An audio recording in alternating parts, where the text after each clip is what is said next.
Fall is upon us, which means the weather is changing. So it's going to get colder outside and you have less daylight in a single day. So that means you're going to be trapped inside, and now you're wondering, what do I do with that time? And so you might want to watch the 5 top Christian films of all time. What are they? Well, you have to watch to find out. We'll talk about that and more today on Indie Thinker.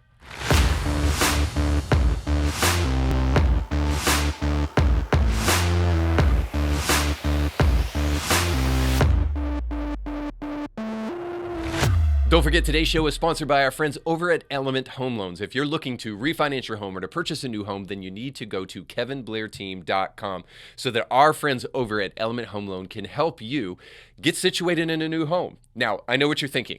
Interest rates are higher than they've been in a long time. Or maybe you're even thinking, I don't know, given the uncertainty of the economy, if I can move forward on a home. All I can encourage you to do is go right now to KevinBlairTeam.com to get pre-approved for a home loan today. It's painless, and you get all of your information up front so that you know exactly what you can afford. They're not going to give you any gimmicks, try to lure you in with a false interest rate. They're going to help you every step along the way to make sure that you can get situated in a home. And who knows, you may be able to afford a home, and a bigger one than you think. But the only way to find out is to go to KevinBlairTeam.com. So do that today, and when you go, let them know that Indie Thinker sent you. Now, pardon the interruption, but before we jump into the list of the top 5 Christian films of all time, in my opinion, I wanted to give you a quick disclaimer, because you're going to be shocked by the fact that The Passion of the Christ does not show up anywhere on the list. Now, here is why I don't have it on my list. Personally, I view The Passion of the Christ more of a liturgical experience or a worshipful experience rather than just a film. So I don't know that it's even right to put it within, or next to these other films, these top 5 films of all time. So for that reason, it's not on the list, because it's in a category all of its own. So before you go to the comment section, I just wanted to let you know that's why it's not on the list. And then also, before we jump into the rest of the show, I have to make sure to warn you that spoilers are ahead. I'm going to be going into pretty good detail of the plot of these films just to give you an idea of how powerful and how important they are. And I truly hope that it does them justice, because not only are they the top 5 Christian films of all time, some of them perhaps are some of the top films of all time, just period. So I hope you enjoy it. Thanks for watching. Hey, thanks for watching the show. Don't forget to like, share, and subscribe. Today we're going to be crushing echo chambers, but of a different kind of sort. We will still be combining faith and reason, but we're going to be looking at some really good films and hopefully crushing the echo chamber that's legitimately earned that all Christian films are god-awful. Now, let's face it. The best that Christian films have to offer on a regular basis are just the worst things you've ever seen in your life. And if that's so, then I today am going to be rescuing you by showing you Christian films, past and a little bit more moving into the present, that were actually fantastic films. Because Christian films haven't always been, let's face it, god-awful. Not even God would watch some of these Christian films. But it hasn't always been that way. In fact, if you've missed some of these films, I want to make sure that I share them with you, because I think that they are life-changing films, whether you're a Christian or not. And let me just say this. I haven't seen every single Christian film on the planet, so I'm not going to be able to give you the best, the top 5 Christian films of all time. I can give you the top 5 Christian films of all time that I have seen. So before you go down in the comments section, and please feel free to do so, and let me know what your top 5 are. But before you go down in the comments section, yes, I'm going to miss some. I'm giving you my top 5. And then you may even question with at least one, I suspect. But I think I'll do a good job of defending that why that one is even considered a Christian film. But again, we'll have to get there. And that's, by the way, the number 1 film.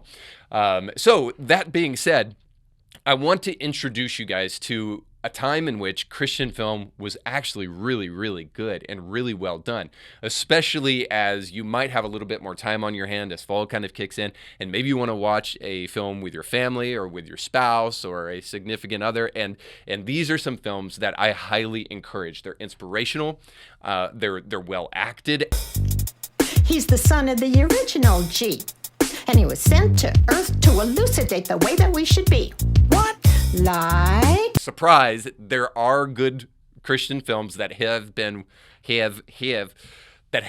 well acted, and so I'm gonna share those with you, and it's my hope again that you'll not only crush the echo chamber of all Christian films are horrible, but that also maybe I'll introduce you to some films that you've never even seen before, never even heard of before, that will really be impactful to you. I think that they're films that are must watches. So let's go ahead and jump into it. I'm going to give you I'm going to start with number 5. We'll work our way down to number 2. I'll give you some honorable mentions, and then we'll jump into number 1. So let's jump into number 5. So number 5 on the list is the film Chariots of Fire.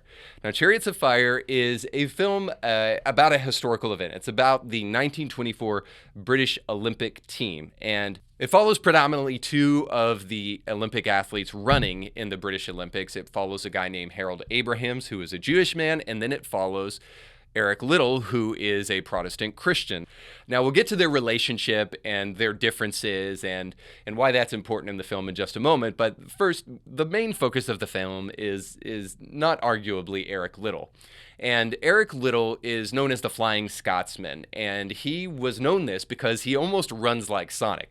He flings his head back, flings his arms back, and he runs wildly, not with the gait of a normal runner. In fact, one of my favorite quotes is from Eric Liddell, and it says this: when he was asked why he runs the way he does, or how he runs as fast as he does, he said this: the secret for running as fast as I possibly can is I go as fast as I can, and then when I cannot go anymore, I go just a little bit faster. Now, I think that's loosely quoted, but essentially, this is the kind of guy that Eric Liddell was. He gave 110% of everything that he ever did. And this is especially the case in the aftermath of this film, when Eric Liddell finally leaves Olympic running and athletics and joins the missionary field, where he will eventually die. And he will die in a prison camp because he will go to be a missionary in China, and then the Japanese will come and take him prisoner. But before any of that happens, he has an interesting run-in with a guy named Harold Abrahams. Now, part of the reason the story is so great is that Harold Abrahams is Jewish and Eric Liddell is Protestant. And this is a story about faith. And it's really a story about faith in conflict, because Harold believes, and rightly so, that a lot of people do not care for him because he's Jewish, and so he finds love and acceptance and care from this guy Eric Liddell, who is actually kind of a consternation for Harold, because Harold wants to beat Eric, and Eric is just so talented that he's having a hard time going up against this guy. And so there's this constant feud between these two guys. Now, Harold wants to prove himself because he's Jewish, and he feels like he wants to show the world that Jewish men or Jewish people are just as good as everybody else. And that plays throughout the whole film. And there's this beautiful kind of message throughout the whole thing of acceptance of people regardless of your differences. But of course, it's a sports film at the end of the day, so it's also about the triumph of the human spirit.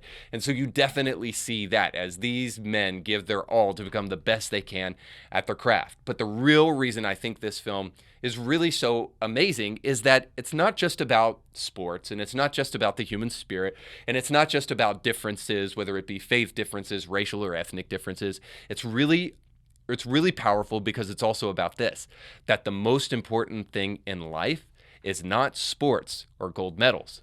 It's something bigger than that. It's faith and things that come along with faith. Because ultimately the story has its climax when Eric Liddell is awarded the top running spot, but his race, his heat is on Sunday, the Sabbath. And because Eric Liddell will not violate the Sabbath and run on the Sabbath, he refuses to run in that race. Now think about this. This is a guy who has worked his fingers to the bone, pushed his body to the limits, worked as hard as he possibly can to get to the pinnacle of his athletic career in the Olympics. And he finally gets to the place where he can run his race, his most dominant race, and he refuses to do so because that race is going to take place on Sunday. Because I told myself, if I win for God. And now I find myself sitting here, destroying it all. But I have to. To run would be against God's law. So really, really super interesting. But the story doesn't end there, because the next thing you see is that because Eric would not run on the Sabbath, that that he then has the opportunity to run in a different race. And he runs in a race that he is not the most skilled at, and yet he still gets a gold medal in that race. And so the film leaves us with this idea that yeah, you can still be a winner, and you can still do what you never thought you would do if you put your right priorities where they belong. And of course, this is where the great line in the film that Eric Liddell says comes into play. And he says this: I believe that God made me for a purpose. For China. But He also made me fast. And when I run, I feel His pleasure. The idea in that statement is just simply this. Eric is struggling with his call to be a missionary and struggling with the fact that he's very good at running. And he has to justify to his sister that he feels like running is a sort of mission field, because when he runs and he achieves what he's aiming at, and when he gives his all, he feels God's pleasure as he's running.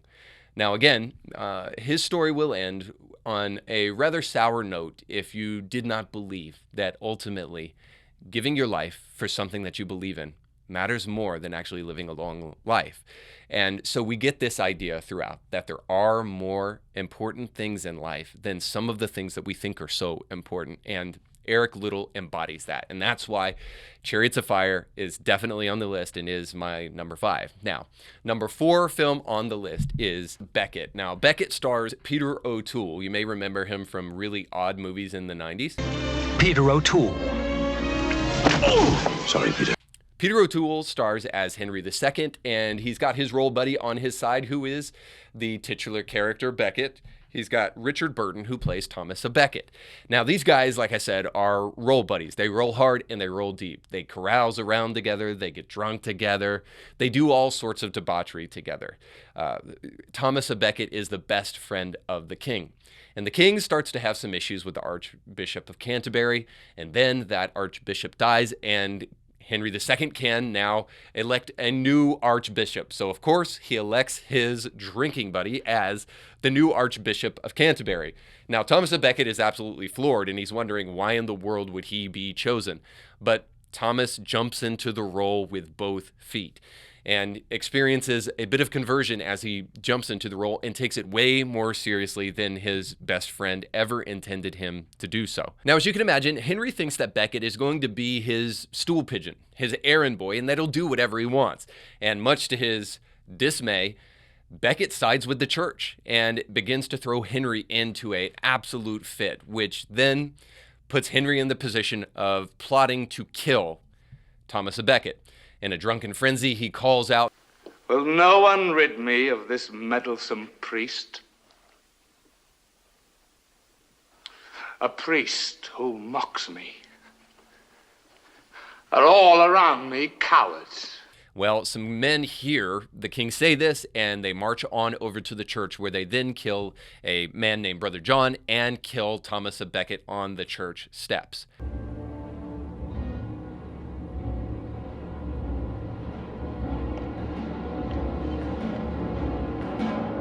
The aftermath is that the king is punished for his crime, and then he canonizes Becket in his remorse and repentance. And so Thomas Becket serves as a great symbol throughout. Now, the film is only number 4 because there's some slow moments, especially when he's hiding from the king. But ultimately, the grand narrative of the story is one that's just absolutely beautiful. And it's this, that men can change, and men can experience change. I mean, it reminds me of Rocky. That if I can change, Я думаю, что каждый тоже изменился and сегодня. you can change, Вы можете измениться. everybody can change. And so it illustrates the power of change when faith comes into the picture. But like all great films, it also illustrates this, that there is something worth standing for and dying for. And Thomas Becket pays the ultimate price.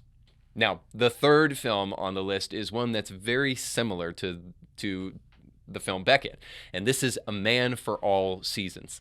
A Man for All Seasons stars Paul Scofield in the titular role as Sir Thomas More and Robert Shaw as Henry VIII. So yeah, we got another Henry.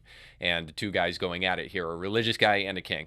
But then also, too, this film stars a very unhealthy and rather hefty-looking Orson Welles. This 1966 British historical drama is centered around the character Thomas More and his relationship with the king. Thomas More is a wealthy landowner and an attorney, and he's working his way quickly up the ranks into the king's favor. As More is working his way up the ranks and into the king's favor, the king starts to develop a fancy for a woman that is not his wife and then wants to marry this woman. And More is a devoutly religious man, so he will not approve of the marriage or take an oath that says that the king is in good standing with the church because of this marriage. The king wants Sir Thomas to bless his marriage. I will not take the oath. I will not tell you why I will not. You have more regard for your own doubt than the king's command. And that oath he cannot take because the oath ultimately names the king as the supreme head of the church. And because of his liaisons with Anne Boleyn, Sir Thomas More cannot approve of the king being the head of the church. And therefore, Thomas More is placed in the Tower of London and eventually placed on trial and found guilty. Now, one of the reasons this film is on the list and has such a high place on the list is because of the way the film is done. I alluded to this before, but essentially, it doesn't rush the action. Throughout the whole of the film, Thomas More is battling internally with his decision to not honor the king's wishes and recognize him as the head of the church. Throughout, Thomas More isn't necessarily the bravest or necessarily the boldest. This film doesn't sugarcoat the struggle that people have when they're really trying to figure out if they want to be courageous. In fact, you don't really hear Sir Thomas More's real heart and his conscience on the matter and on a deep level until the very end of the film, once the sentence has already been read and that he will be given the death sentence. It's at that point in time where he says, hey, I'm an attorney, and I know that whenever you give a sentence, before you do that, you always give the accused an opportunity to speak. And it's in that moment where he gives an epic speech condemning the king and what he's been doing. If this be not enough to keep a man alive, then in good faith I long not to live. Nevertheless, it is not for the supremacy that you have sought my blood, but because I would not bend to the marriage. But we don't really hear that until the very end. And so because of the realistic picture that it shows with the struggle of what it actually takes to be courageous, that's why this movie has such a prominent place. And I think the end of the film really kind of illustrates how good the film is when Sir Thomas More tips the man who's going to execute him, and right before he gets his head chopped off, he says, "I die his majesty's servant, but God's first." Now, that's just a beautiful way to end the film, but it's also a beautiful way to encapsulate the whole film because Sir Thomas More wants to honor the king, but finds that he can't because he has this moral conflict, and only toward the very end of the film does he finally take that stand. So I highly recommend this film if you want to really be challenged in the way that you view courage and really be inspired by what it takes to actually have courage. This is a great film. All right, so now let's move on to number 2. And this one has a close and special place in my heart because the movie is about another Christian character that is absolutely one of my heroes, and that is the movie Luther. Luther was made in 2003. It's a historical drama, and it boasts the acting chops of people like Joseph Fiennes, who plays Martin Luther, Alfred Molina, who plays the evil John Tetzel, and many more. Luther begins with Martin Luther's kind of lapsed Catholic career. He's trying his best to be a priest, but he just can't hack it. And he's humiliating himself all over the place, including in front of his father. And he's struggling internally, and he beats himself up constantly until the advice of one of his fellow priests encourages him to accept a grace-based religion and not a works-based religion, and he experiences a sort of conversion after already being a Catholic. Now, I have to just stop right there and just tell you this. So much of the modern-day church doesn't tell this kind of story because so many people were quote-unquote Catholic or Christian back in the day. There's so many stories of people who were actually converted within the movement of the religion that they boasted they were a part of, because they really weren't a part of it. And this is kind of the beginning of the story with Martin Luther, and I think that's vital to the rest of the story, because the deception of religion and how to push back against it is on full display in this film. Martin Luther makes his way down to Rome, where he's going to do a pilgrimage, and he is just waiting for the blessing of a lifetime, the holy experience of a lifetime, as he enters into the Vatican and sees the Holy City and goes to these monumental churches. But instead of having that kind of experience, he has a sort of wake-up call when he sees the absolute debased way that the priests consort with prostitutes and the way in which they use people, especially poor people, for money. Martin Luther is trying to work his way up the steps, and he's paid his money trying to, I think, get his uncle out of purgatory or something like that. And he sees all of these poor people doing that, and it just hurts his conscience. It simply paints the picture that he's having questions about the way in which the Catholic Church is finally run. And of course, this culminates in the hammering of the 95 Thesis to the church doors in Wittenberg. That act of defiance puts him in the crosshairs of the Pope, along with a bunch of other writings in which he mocks the Pope and calls him any number of names. Now, if you're like me and maybe have a little bit of boyish tendency inside of you, you think Martin Luther is absolutely the man, because he seems to have such little regard for his life and is willing to mock and ridicule things just as he sees it. Now, the great scene, of course, in the film is where Martin Luther has to stand before a council and where he's asked to recant from all of his works. And one of the great parts of this scene is that Martin Luther seems to, in this scene, kind of warm himself up into the courage that he actually needs to resist the Catholic Church, because he says, just show me the works and then we'll have a conversation about those. And they refuse to show him the works. And he just says this: if you can't show me the works, then I can't recant. And here in this moment is where Martin Luther gives his most famous line, I think it's fair to say. And he says this: my conscience is captive to the word of God. To go against conscience is neither right nor safe.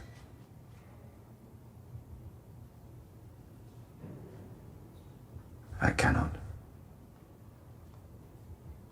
and I will not, recant. Here I stand.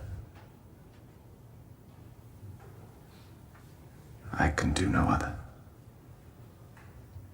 God help me. Now, here in that moment, you see the acting chops of Joseph Fiennes, because Martin Luther is absolutely uncertain of what will come next, but he knows he's sealed his fate with those final words. One of the reasons I like Martin Luther's story is not just because it is one of the most monumental and important works and acts in the history of the world, and not just because even Joseph Fiennes is a phenomenal actor throughout the whole thing, but because it doesn't sugarcoat so much of what Martin Luther saw, but it then also to the aftermath of who Martin Luther was and what his actions caused. Because suffice to say, history tells an interesting story. As much as people want to say history is written by the winners, the reality is while that is true, we do get the truth from history, and kind of the naked, honest truth about Martin Luther is that so much good happened from him, but there were also some bad things along the way. And so because it doesn't sugarcoat, because it shows Martin Luther in all of his brave bravado, but also the very human side of Martin Luther, I just absolutely love this film, because all true heroes are human beings at the end of the day. All of them have the same struggles that we do. So it's a great film, one that I would encourage you to watch. It didn't make a lot of fanfare, and it also didn't even make a lot of money, but it's well worth the time to watch. Now, before we get to number one, I want to give a couple of honorable mentions, and we'll do this real quick. So, honorable mention number one is End of the Spear. And End of the Spear is just a great film. It's really well acted as well, but it's also just an interesting story. Now, I don't have a lot of time to get into the premise and the plot of the film, but suffice to say, missionaries go into the interior of Ecuador. They go reach an unreached people group, but it's a warfaring tribe, and all of these male missionaries die. Now, one of the reasons I like this film is because it shows the missionary endeavors of the church, which are chock full of fantastic stories. And so this shines a spotlight on one of those stories. In fact, one of my favorite quotes from Jim Elliot, and one of my favorite quotes just period, is that Jim Elliot, who dies as a result of having a spear shoved into his chest, said this, that a man is no fool to give up what he cannot keep. And so he and the other missionaries really exemplify what it means to be a Christian missionary, and this film does a great job of portraying that. But I also like this film because it does a pretty decent job of portraying the supernatural, because it's well reported that the Auca Indians, who these men were ministering to, after they killed these missionaries, saw their spirits leave their body and saw angels kind of escort these guys to heaven. Now, I don't know what you think about that, but suffice to say, the way in which that reveal comes at the end of the movie is really, really well done. It doesn't come off as cheesy, and it's a really hard thing to do. So for that reason, because it kind of illustrates a fantastic story of heroism and the plight of missionaries, but then also does a pretty good job with the supernatural, I really like End of the Spear. And then another film that you have to watch simply because of its acting chops and because of its subject matter is the movie Shadowlands. Now, Shadowlands is about C.S. Lewis, one of the greatest Christian authors of all time. And C.S. Lewis ended up marrying a woman who was terminally ill, and shortly after they get married, dies. And C.S. Lewis will never remarry again, and was only married for a short while before this woman died. And he knew this woman was ill when he married her, but he loved her so much that he wanted to do it regardless. So that in and of itself just shows that Shadowlands is a great love story, but it's also a story about pain, and it's about suffering. And this story was actually kind of the catalyst for his book, The Problem of Pain. So it's a great story, a great love story, and it's a great theological story about how pain and how Christianity kind of flow together. And C.S. Lewis is one of the best for that story. And I should mention, too, that the main role of C.S. Lewis is played by Anthony Hopkins. So also one of the greatest actors of all time, playing one of the greatest theologians of all time. So great film. All right, so now to number one. And you may be surprised at what my number one is, but my number one is Braveheart. Now, some of you are already thinking, Braveheart, that's not a Christian film. And if you don't know what this film is, then I highly encourage you to go back and check it out. But the reason Braveheart is a Christian film, we'll have to wait, because I'm going to jump into the plot real quick. For those of you who don't know, Braveheart is, of course, about the freedom fighter William Wallace, who starts his journey dealing with the oppression of the English and reluctantly becomes a freedom fighter when his bride is executed by the English soldiers in his village. William Wallace will come out to defend his wife and defend his honor, and will kill those English soldiers. Now that there are English soldiers killed and William Wallace to blame, he knows that they only have one option here, and that is to fight. And so William Wallace stages one revolt after another until finally epic battle sequence after epic battle sequence happens as the Scottish begin to fight for their freedom against the English.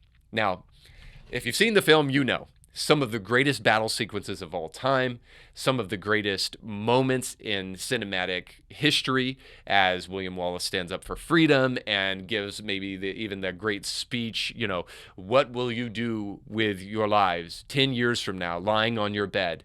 Will you give up each day of your life from this day to that to come back here and tell our enemies that you may take our lives, but you'll never take our freedom? Really, this movie stands out not just because of its battle sequences and not just because of its portrayal of courage, but because of its fantastic writing. And this is why this movie is Christian. Because many of you don't know this, but the person who wrote this film is Randall Wallace, who supposedly is an ancestor of William Wallace. And Randall Wallace is a very outspoken Christian. And in the writing of this film, he said that he relied heavily upon the Gospels and the story of Jesus. Now, this can be seen especially in things like when William Wallace is finally put into prison and is awaiting his execution. He will be given poison. William Wallace will take that poison and he'll pretend to drink it, but then he'll spit it back out. Now, if you know the story of Jesus, you know that this comes directly from the crucifixion of Jesus. Jesus is offered a pain-numbing agent, gall mixed with wine, but he refuses to take it. Now, then you also have, of course, the kind of betrayal of Robert the Bruce and William Wallace, and you have that kind of being the Judas figure throughout. But Randall Wallace writes this very loosely historically based film from the story of Jesus. And all throughout, you can see the story of Jesus playing out in the life of William Wallace. And this is, of course, no more the case than that William Wallace, at the end of this film, is willing to die for the sake of giving freedom to each and every one of the people of Scotland. And of course, this is the ultimate story of Jesus, that Jesus's death earned freedom for the world. And so hopefully you can see through that this truly is a Christian film in every sense of the world. And it's a truly great film. It's epic. It's well acted by Mel Gibson, who is not only the director, but the actor. And perhaps this is a little bit of nostalgia, but also I lament this film because outside of war films, kind of World War II and that kind of thing, we don't really see many historical biopics or great grand epics from history being done much anymore in cinema. A lot of that space has been replaced with the big budget action Hollywood film or superhero movie. But we don't see these ancient historical films brought to life very often anymore in this big budget fashion. In fact, I think Braveheart is perhaps one of the last of its kind, and for that reason, it definitely has a special place in my heart, but also a prominent place on the list as number one. Now, I'm sure throughout there's things that I could have said but didn't say, and maybe you've got some insight into some of those movies that you'd like to share. You can put that down below. If you've got a different top five, I'd love to hear your top five Christian films of all time and why you think they're so important. But again, you can leave that all down below in the comments section. But maybe more importantly, if you watch one of these films and you've never seen them before, I would love to hear what you have to say. I'll put some links down in the description of this podcast where you can access some of these films absolutely for free, and I think that you'll really enjoy them. So if you do that, I'd love to hear from you. But that is all the time we have for today. Don't forget to like, share, and subscribe, and go with God. You can catch brand new episodes of Indie Thinker with Reed Huberman every Monday and weekly bonus episodes to keep you thinking throughout the week. But you have to subscribe and click the bell to be notified when new episodes drop. If you enjoy this content, make sure to like this video and share it with friends.